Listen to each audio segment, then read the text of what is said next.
Hello guys, and welcome back to my YouTube channel. If you're new to my channel, hello and welcome to my channel. My name is Summer. So in today's video I want to go back to this story. We've shared this story before, but something happened that made me remember the story, and I said I should come back and touch up on it. Some of you may remember this story. For any of you that didn't watch that previous video, let me just give you guys an idea. So there was this guy, I think he was a doctor, and he was married. This man then, after I think 10 years, him and his wife broke up and they went their separate ways, and then he went on to build a new relationship with another lady they called Helen Prest, and him and that woman continued, and they ended up having one child together. So eventually, by the time the man himself exited this world, there was a bit of a commotion going on, because apparently he was legally married to his wife, but he was never legally married to Helen in the new relationship. So the wife that was married to, I think she had how many children? Maybe 4 children or something like that. Like I said, the details, you can check them out. And people were saying, oh, she has 3 boys or something like that, 2 boys, 2 girls or whatever. But Helen Press had 1 child, which is a female child.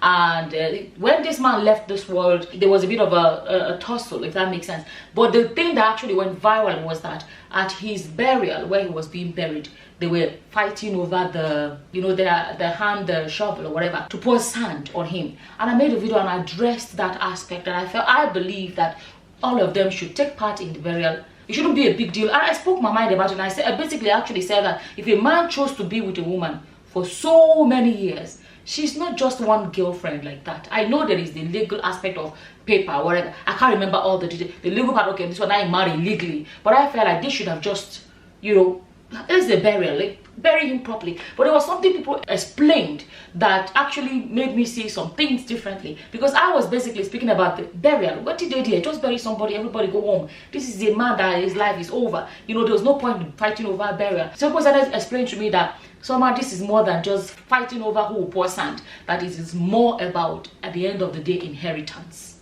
And that was also, oh, you see, me as an Igbo girl, from my side of Nigeria, my tribe, let me say my community, part of Igbo, because Igbo land is big. My side of Igbo land, my father's village, wives don't inherit shishi from their husbands. A wife cannot inherit from her husband, and female children don't inherit anything from their fathers. Only the sons inherit. But thank God, some men are beginning to see differently and be like, no, I will leave something to my daughters as much as I'm leaving to my sons. To be honest with you, I didn't even think about inheritance. Anyway, before I go on to say, because something happened in my family that brought me back to this story, because sometimes I share my own personal stories too, that I feel like people can benefit from. Sometimes I share other people's stories to pinpoint some things that I think we should learn from this, learn from that, and sometimes I share from my family. But when something that happened in my family, I was surprised at how similar it is to this story, and I'm going to tell you guys how it was handled. But first and first, there was actually an update that I wanted to share then, because then the story was being mostly shared by Helen Prest herself. So then I basically shared what was in the news or whatever, but eventually the first wife's children made a publication on Sahara Reporters. Let me read it. It's not very long. Let me read it before I share with you guys what happened in my family. Like I always say, we can learn from other people's stories. So it says sponsored post. Basically, sponsored post, it means that Sahara Reporters were paid to make this post. Sahara Reporters are known for sharing what's in the news. They share the news from their own understanding of what the news is. But this one, they made it clear that it's sponsored post, so that people know that, okay, the family wanted to just have a publication and they use their platform to do it. So this is their publication. It says, let the truth be told about Helen Prest. The irony in all of this is the fact that our father was never married to Helen Prest. Is only in dispute in the court of public opinion, but is not in dispute even by Helen Prest in the court documents filed. It says, we are constrained in issuing this public statement at this time to set the record straight. Before now, we have restrained ourselves from speaking out for several reasons. Among other reasons, this is because we are a quiet and dignified family that seeks to avoid publicity as much as possible, and do not believe in litigating matters in the court of public opinion, and not given to hugging the cling lights of media. However, after a lot of reflection and deliberation, we have decided that it is important we now break our silence. We have taken this decision because we realize that the consequences of misinformation, especially in this social media era of alternative reality, can be grave, as a lie told repeatedly may begin to appear as the truth. We have taken this decision because it is clear to us that Helen Prest / Helen Davis, parading herself under the name of Mrs. Helen Prest Ajayi, continues to seek to perpetuate a lie / fraud on the public by exploiting our predisposition as a quiet family to maintain an honorable and dignified silence. But even the saying silence is golden must have its exceptions and must not be stretched too far. Today we break our silence. We break it not only for ourselves but also for other similarly situated families. I ended up becoming a similarly situated family. I'll tell you guys now my story in a minute. And then we break it because we believe it is our responsibility to play our part in ensuring that the Nigerian society must be one where ladies like Helen Prest are not encouraged to perpetuate a lie / fraud on the public for any reason whatsoever, whether to secure their so-called celebrity status or delusional ego tripping or otherwise. We must set the record straight that our mother, Mrs. Oluwayemisi Adenike Ajayi, and our father, Dr. Olutosi Ajayi, founder / CEO of First Foundation, who got married in July 1974 under the Marriage Act,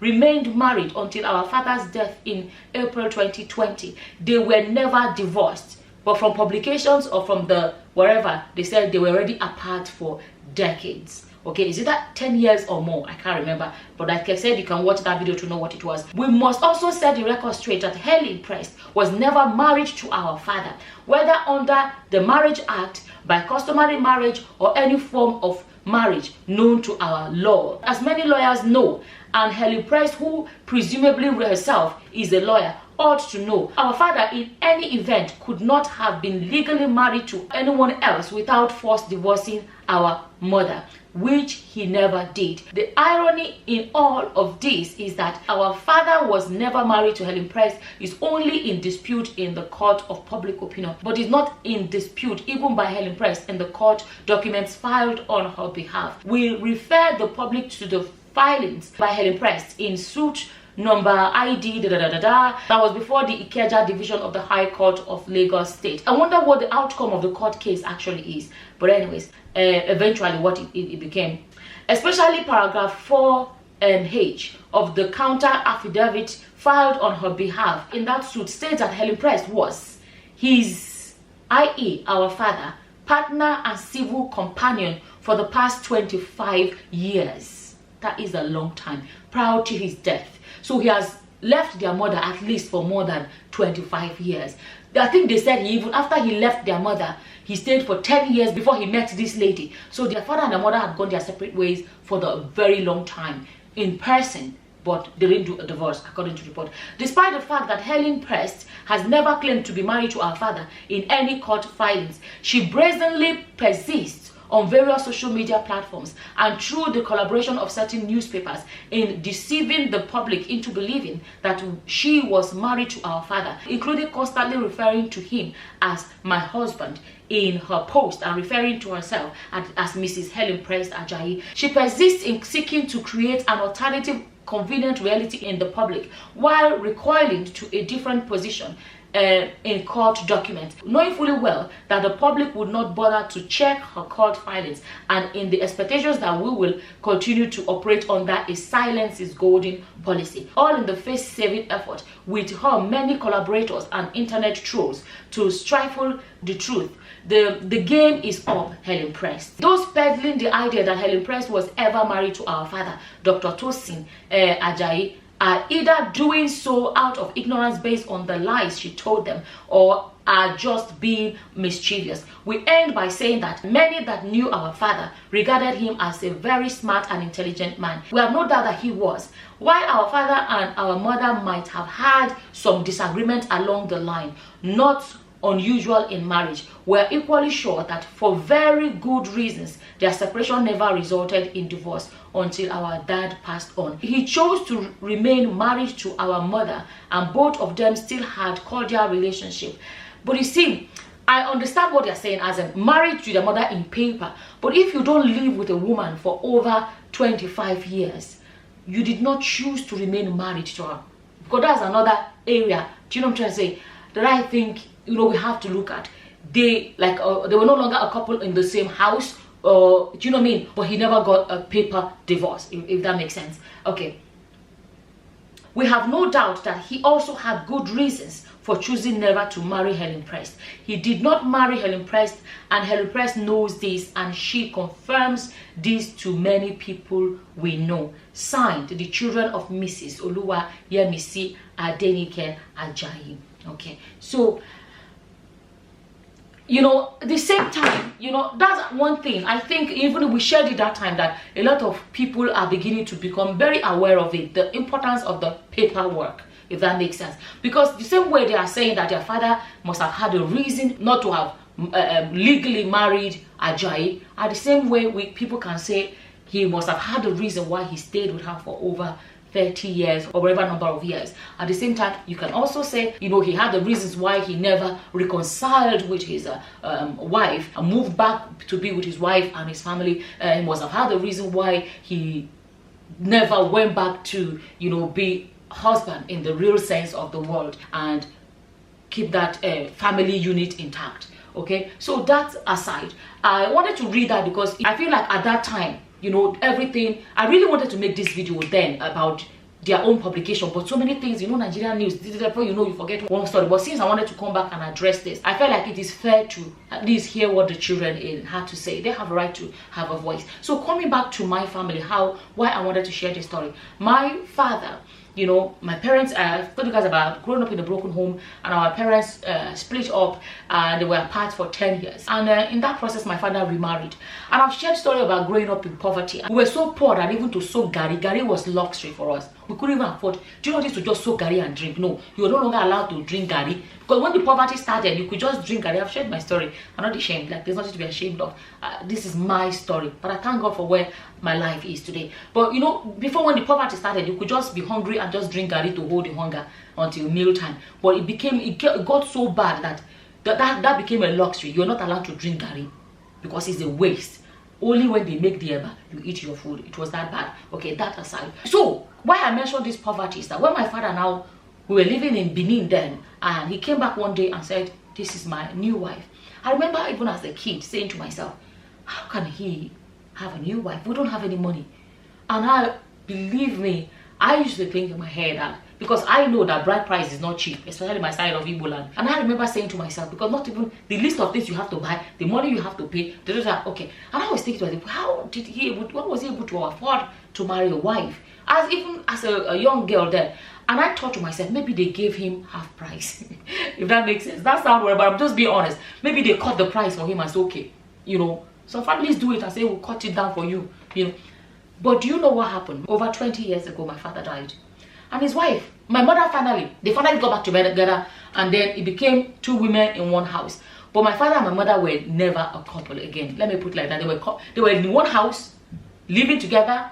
You know, my father's house is a big house. It's a massive house. So my mother was living maybe on one floor. My father and his wife were living on another floor, whatever. Let me put it this way. His wife was his new wife he married. My mother was a wife as, okay, she has come back, that is it. And I made a video where I explained that my mother really wanted to come back because from my community, a woman that her marriage ended, there's so much stigma attached to the woman. Not the man, no, the woman. So she always wanted to gain back that status of a married woman. I can link all these videos for you guys. They are my old videos. That's one thing that I always, you know, smile about, because a lot of my videos, when something happens, some people say something today, tomorrow they will share another. There are some content creators, they will talk one thing today, tomorrow they will change their mind and say something else. But if you look at the video I made 3 years ago, 4 years ago, and you watch my video I made, you will see that consistency. That's the thing about the truth. The truth always stands like this. In my language, they say, it's open and water. The truth stands straight, right? Okay, now I will link my old videos so you guys can know the stories that, you know, that I have shared. So, but my father died years ago, and burial and everything was what happened. Then what happened recently is that his wife died. So when his wife died, you know, in my culture, they have to go inform officially her family that, oh, our daughter don't die, your daughter is dead. You know, there's traditional whatever. The family have to come and visit first to, you know, whatever. I'm not very good with all the tradition, whatever. And then they have to come officially for the first visit, and then they have to come officially for the burial and everything. When they went to inform them, my family got a shock. They found out that her bride price was never paid. So my father basically married this woman. He never paid her bride price. And I said to myself, this is recent though. And I said to myself, I remember when I was a child, I was saying to myself, how could my father afford a wife who not get money, who not get food? So now it makes sense. There are some people that want to be married in my community that end up not being able to because they cannot afford it. Me, I'm not a fan of bride price, whatever. Freely God gave us, carry wife. So that, okay, let me not go into all of that. Let me focus on what I'm talking about. The family now said, we're not coming for the burial. So it became a question of what is going to happen. Then they now said, the tradition stipulates that my elder brother, who is the first son of my father, has to go and pay the bride price of the wife that his father married more than 20 years ago. But he did not pay her bride price. And my brother is a pastor, and he said, I'm not going to pay bride price of the second wife because it's against my faith. And the villagers, my father's side, said, it has to be done. If you don't do it, this burial, it stays like this. Father's wife was still in the mortuary. Oh, you see the similarity again is that she has a child and is a female child as well. Right? Okay. They now said, we're not coming for the burial. My siblings were confused that, okay, what is the solution? Because the burial has to be done. My papa family say, my brother have to go and pay bride price. Until then, the woman will stay in mortuary till that kid will come. I'm not look at legal things and look at tradition and culture.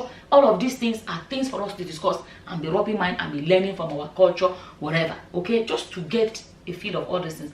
They now said, so mortuary now, the more she's staying, the more the bill is going to keep accumulating. So what's going to happen? Some of my siblings were thinking, okay, if my father did not pay bride price, then let them come and carry the dead body. My father's family said, you don't do that. It is an insult to return a man's wife. And they say, but it's not his wife now. You know Marianne, you know, do bride price. My mother is the only real wife. It's similar to this story. Do you know what? You know, I made that video in which I said, let me tell you, if a man chose to be with a woman for 30 years, 25 years, forget any other thing. Accord that woman some respect. I'm being 100% honest. For him to choose to be with a woman for so long, she deserves some respect. Because he respected her enough. He loved her enough to share a roof with her for such a long time. If I'm not mistaken, their marriage with their father and their mother lasted about 10 years. I'll correct myself if I find that I'm wrong. But this man chose to be with that woman for so many years. If not even, don't respect that woman, but at least for the respect of their father. Now my opinion on the share so. When they brought this thing to me, as far as I was concerned, I felt like that was my father's wife. He chose to be with her. He picked her and he brought her home.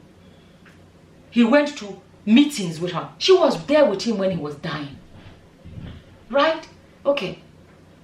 Not for anything else, but out of respect for the woman my father chose to have in his life. So I'm not saying something that I'm not applying to myself. But anyways, and the elders, they said that no, you cannot return his wife to his family. That is an insult on your father. It no go happen. And you know Igbo land, when the daughter you say so it will be. In the West Ham, if you run to take it, run kata, eventually you will come and do what they have told you to do. I'm telling you the truth. So then I said no. So eventually, my family had to start telling my brother, okay, you know what? You say you are. Then I said, you're a pastor. You don't have to go to the woman's village to go and do whatever needs to be done. But you can bring the money, give it to elders. They can go there and do it.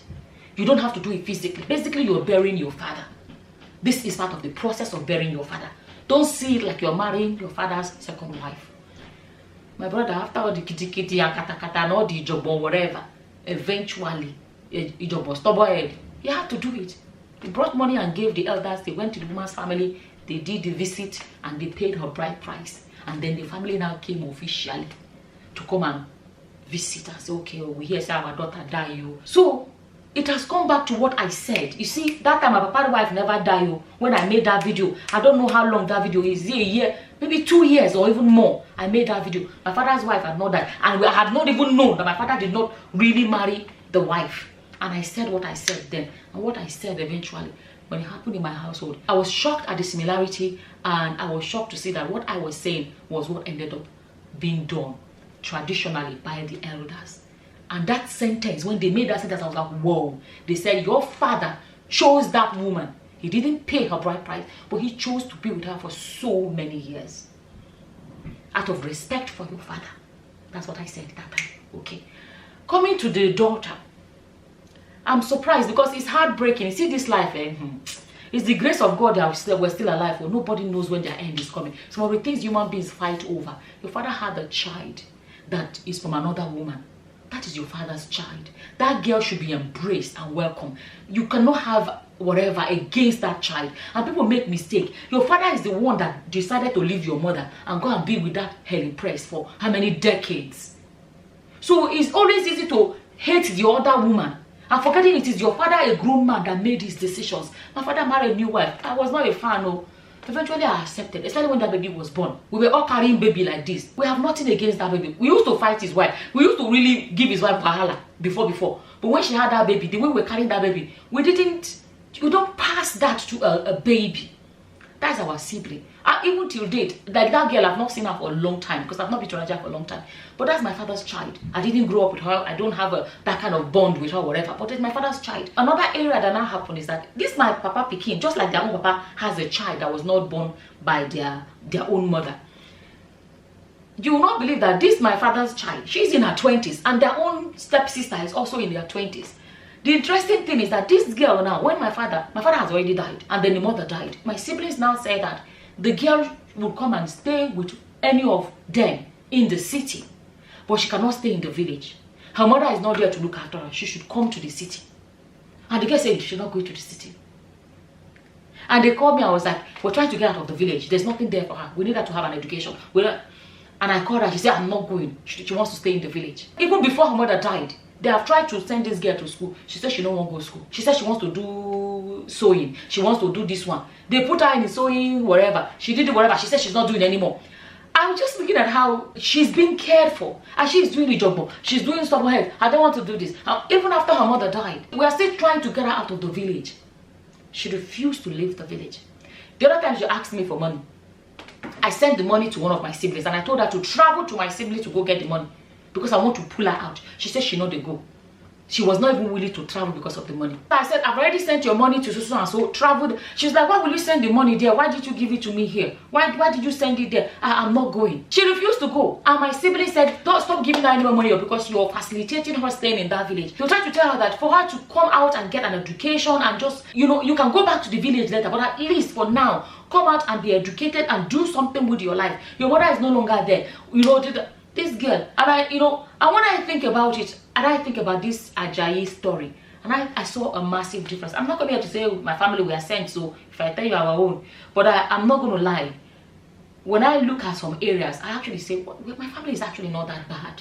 I'm being honest. You see, my father's child, my father's daughter, from my half sister, I don't have that bond or whatever with her. The love that I have for her, or how do I say, what is guiding me is my love and respect for my father, is what I'm extending to this little girl. She's in her 20s, right? Is what I'm extending to this little girl, because she was my father's youngest child, just like their own is their father's youngest child. She was my father's baby, and now my father is not there. Her mother is gone. If I do something for her, I see that I'm doing it for my father, because I want to take my papa play. You understand? Because my father would be happy. If my father was here, he would be happy to know that I'm doing this. And I'm using the opportunity to speak about this Ajayi family story. Your father's daughter is your father's daughter. She is your blood. And I believe the right thing is to embrace that child, no matter the way she came into this life. Think about the love your father had for his baby. Try to love that baby like your father did. It's not about her or her mother, but at least if you really love and respect your father, respect and love those people that were important in his life, those people that he chose to have in his life.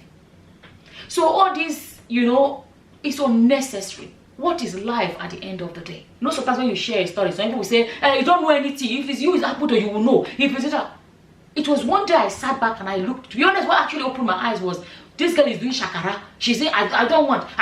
She has so many of these options we are offering her. And she's rejecting. I don't want to go to school. What am I going to school to go and learn? She doesn't want. And I'm seeing the contrast between what is happening in my family and what is happening in that other family. And I'm seeing the difference. And I realized that, oh my goodness, there's actually a massive similarity between that family and my family, what happened. And I'm looking at how we're handling it. I'm saying today, I'm not saying we're saints, but in this particular case, I can say my siblings and I, obviously, I really want to come and use the opportunity to address it, because it's something that I now realize that the similarity between their story and the story of my family. I just want to say it.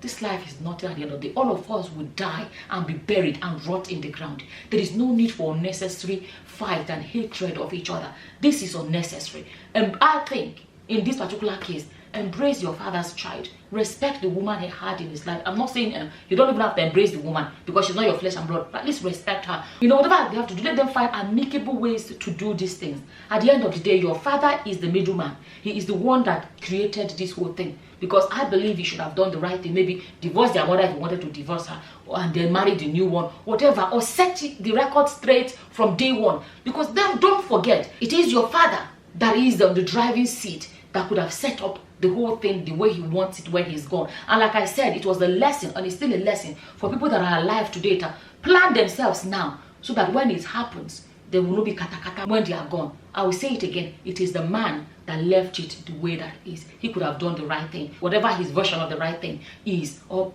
write down a will and say, if I die, this is what I want, that is what I want, and then everybody will know 100% what his plans and what his wishes are. This video has gotten longer than I planned. I wanted to come back here and address it because when I sat down recently, I thought about the similarity between their story and my family story, and I thought, you know what, let me actually come and share it here, and so that we can grab one or two things and learn from it and discuss it as well. As always, this is my opinion. Whatever your opinions are, please feel free to leave them in the comment section below. And with that, I'm going to say thank you for watching. Until the next time, guys.